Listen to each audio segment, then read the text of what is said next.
Hello and welcome to the Darker Shadows exhibition.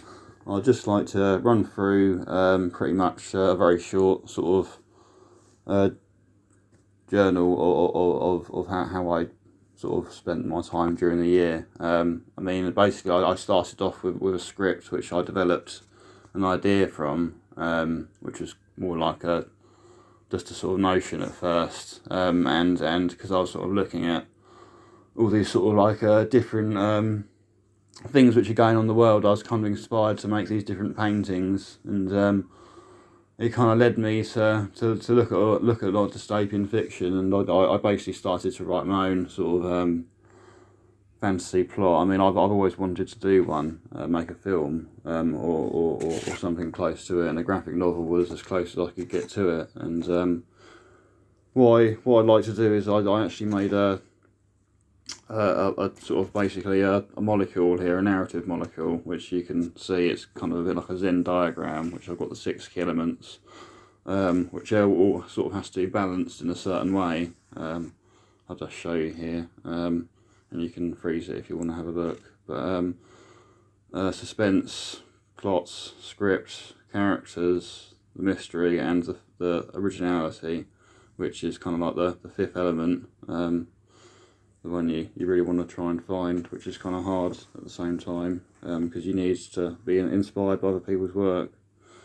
So going on from that, I kind of was very wary of copying other people, but didn't want to not sort of like go down the road of using tried and tested methods, because they obviously do work. So I wanted to try and keep to a fairly standard plot, plot sort of like theme, if you know what I mean. We have build the characters up in the first part, necessary sort of lay out the plot and create the world in the second, and in the third you come to the climax and the twist, and then obviously the end.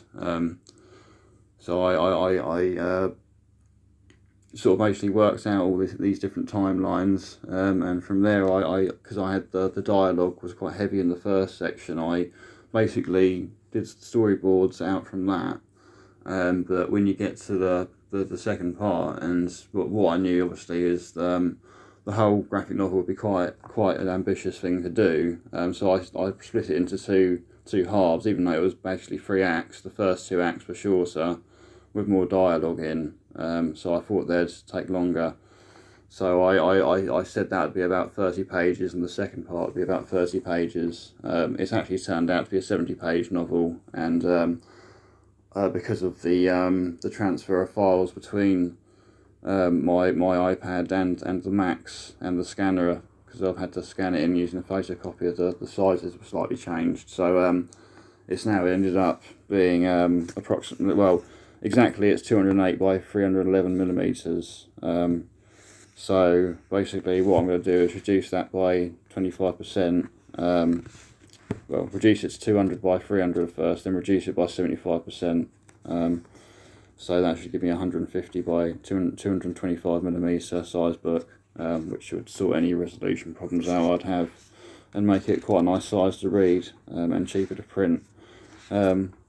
I've now actually managed to do the other pages, and I'm quite happy with that, how the story's gone out. But as I say, the first half was probably harder to sort of come up with ideas how to illustrate it, because there was less action going on. So showing the emotion, and having them doing sort of like different stances or body language, and things to try and keep you interested, whilst reading the dialogue. Although I hope that the illustrations lead you through the story easy enough without even having to read anything.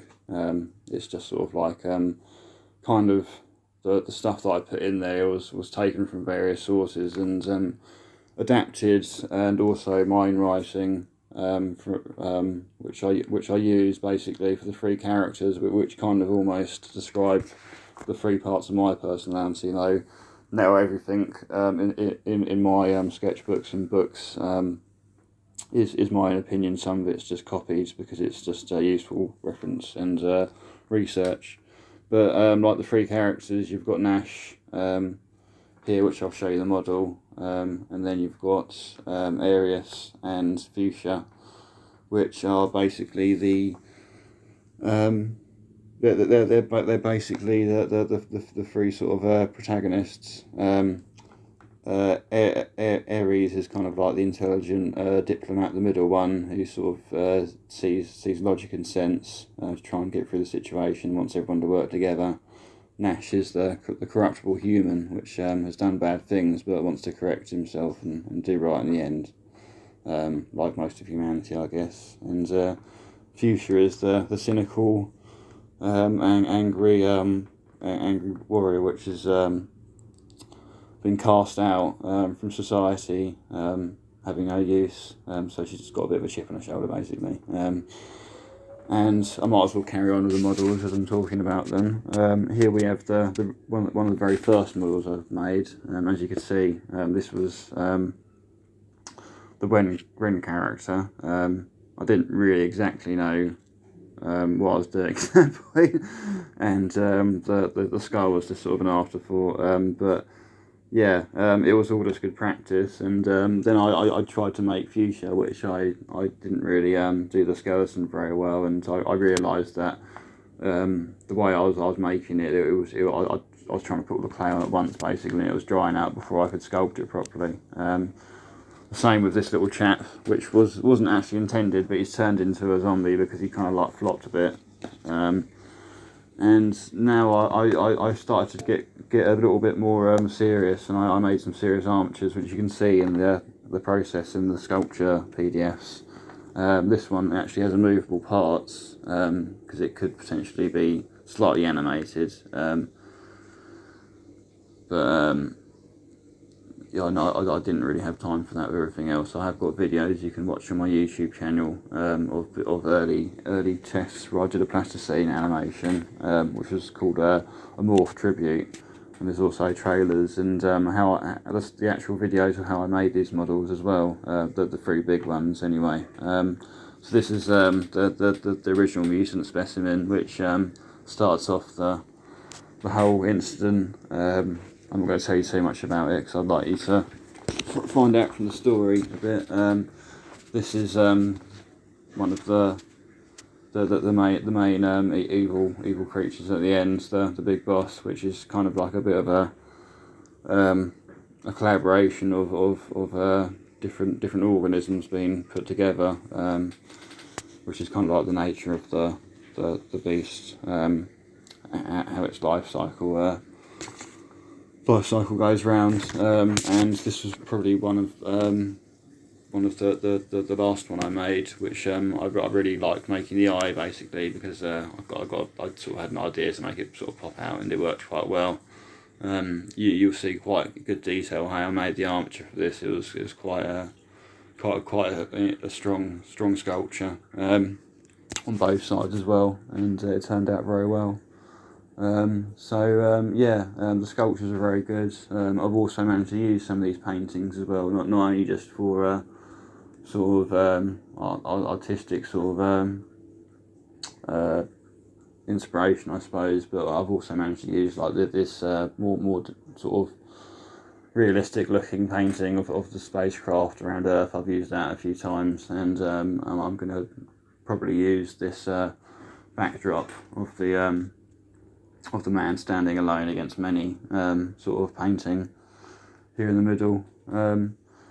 As you can see, I've done a few different experiments, and I was in different folders. There is actually just about 900 images for you to go through, not including the novel itself. So I hope I haven't double scanned anything, but it is all important, so please take the time to go through it.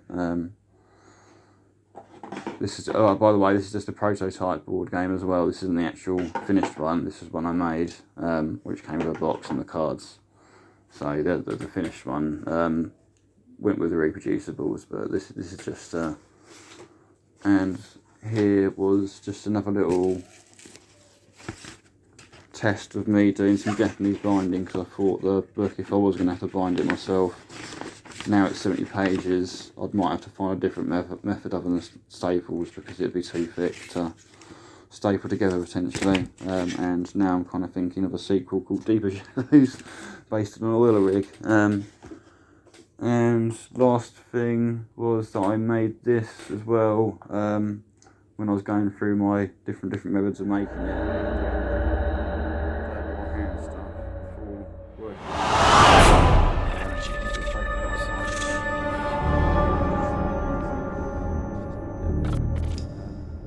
Yeah, I think that's it.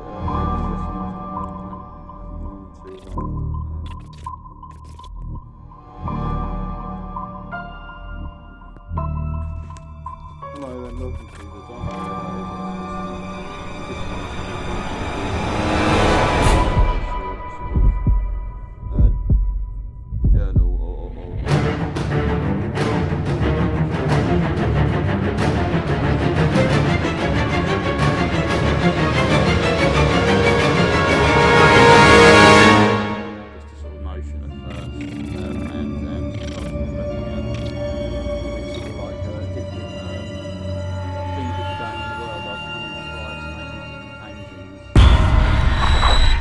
led me to